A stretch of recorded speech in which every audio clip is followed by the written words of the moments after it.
Neomycin sulphate एक antibiotic cream में डाले जाने वाला रॉ मटेरियल है जिसका माइक्रोबियल ऐसे करने जा रहा हूँ।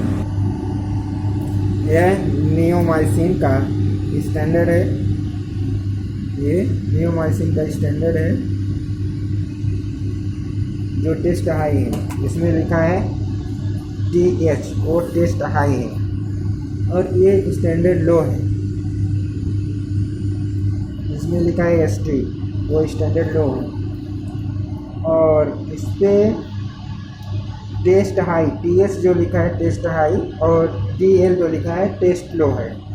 तो उसका टेस्ट हाई ये है और टेस्ट लो ये मार्किंग। हम ये बफर बनाते हैं।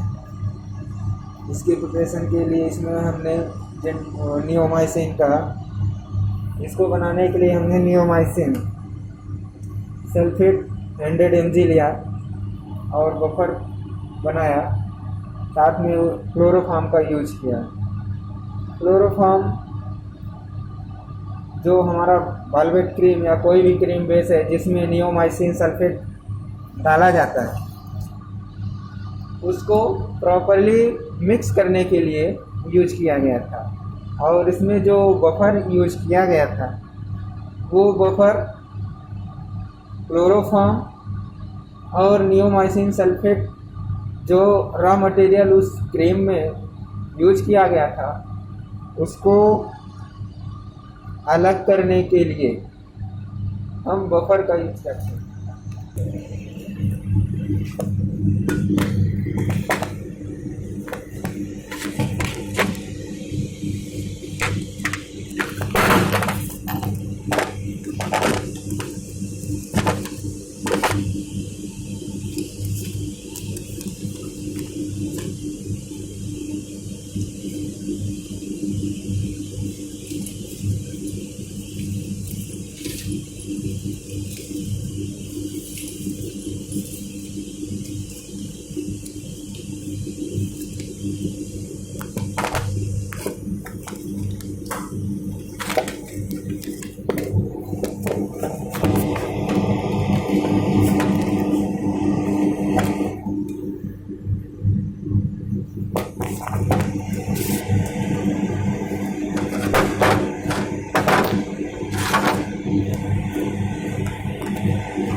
इतना सब कंप्लीट होने के बाद इसमें हमने 50 माइक्रोन टेस्ट हाई को टेस्ट हाई में, टेस्ट लो को टेस्ट लो में, स्टैंडर्ड हाई को स्टैंडर्ड हाई में और स्टैंडर्ड लो को स्टैंडर्ड लो में हमने सभी चारों प्लेट में डाला। अब इस प्लेट के ऊपर हम फिल्टर पेपर रख के और 18 से 24 घंटे के लिए 37 ± 1 डिग्री टेम्परेचर पे रख देंगे।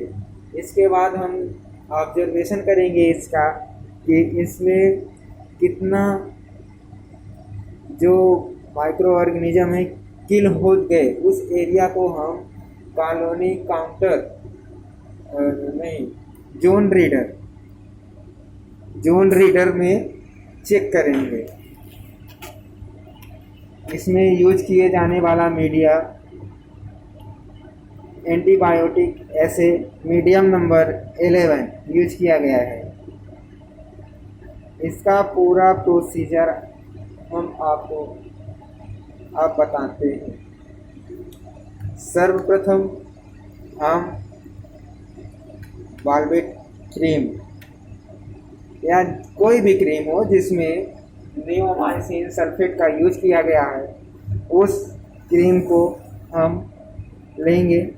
क्रीम को लेने के बाद उस क्रीम को एक फ्लास्क में 1 ग्राम मेज़र करेंगे। 1 ग्राम मेज़र करने के बाद 1 ग्राम मेज़र करने के बाद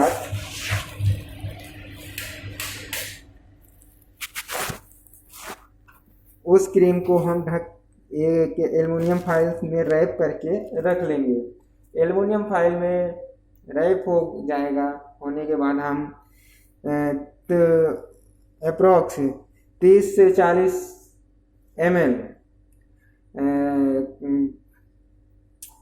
30 से 40 ml क्लोरोफॉर्म लेंगे। उस क्लोरोफॉर्म को उस जो हम 1 ग्राम नियोमाइसिन क्रीम लिए हैं उस क्रीम पे डाल के उसको क्लॉकवाइज एंटी क्लॉकवाइज रोटेट करेंगे, जिससे वो अच्छी तरह से मिल जाएगा। अच्छी तरह से मिलने के बाद उस क्रीम को हम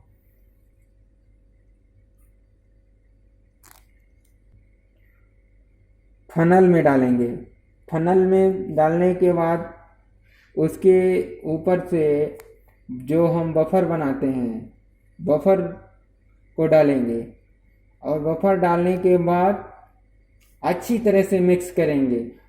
अच्छी तरह से मिक्स करने का मतलब ये है कि क्रीम जो हमारा है वो क्रीम क्लोरोफॉर्म में इस टाइम पे प्रेजेंट था, तो जब बफर डाल के हम मिक्स करेंगे तो वह क्रीम बफर में भी मिक्स हो जाएगा। बफर में भी मिक्स होने के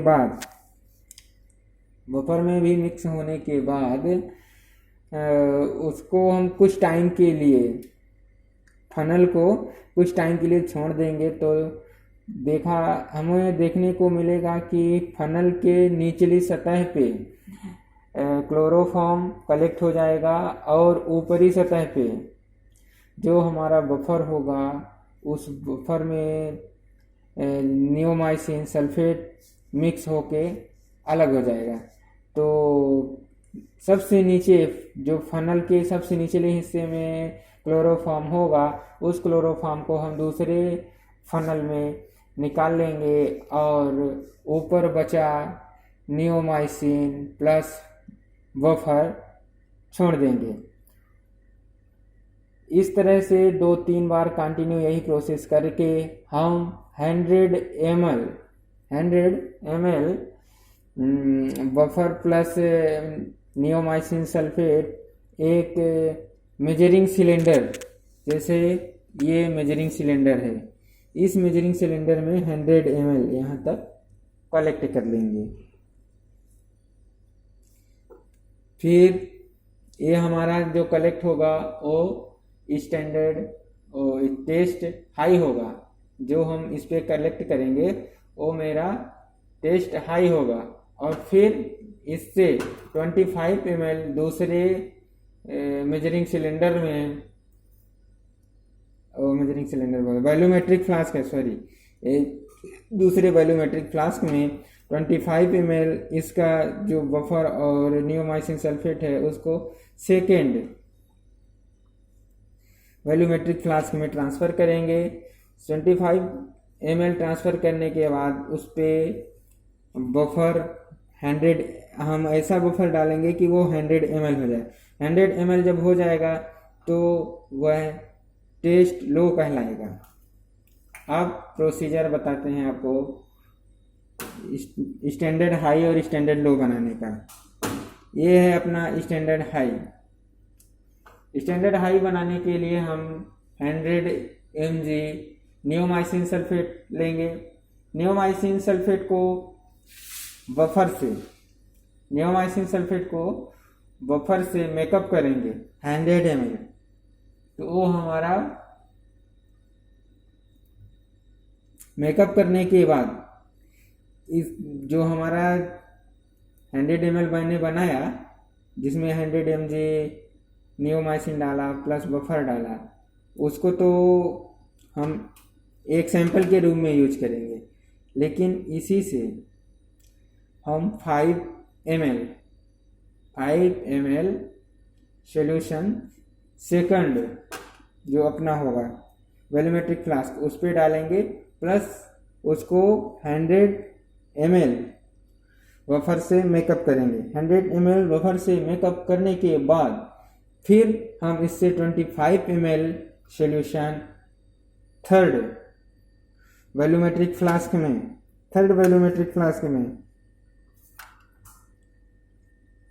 ट्रांसफ़र करेंगे और उसको 100 ml बफर से मेकअप करेंगे। यानी हमारा ये फर्स्ट हुआ जो हमने 100 mg जिसमें नियोमाइसिन सल्फेट लिया था वो हुआ। फिर उसमें हमने इससे 5 ml डाला, फिर इससे 25 ml डाला। तो ये बीच वाला मेरा स्टैंडर्ड हाई बना और ये स्टैंडर्ड लो बना।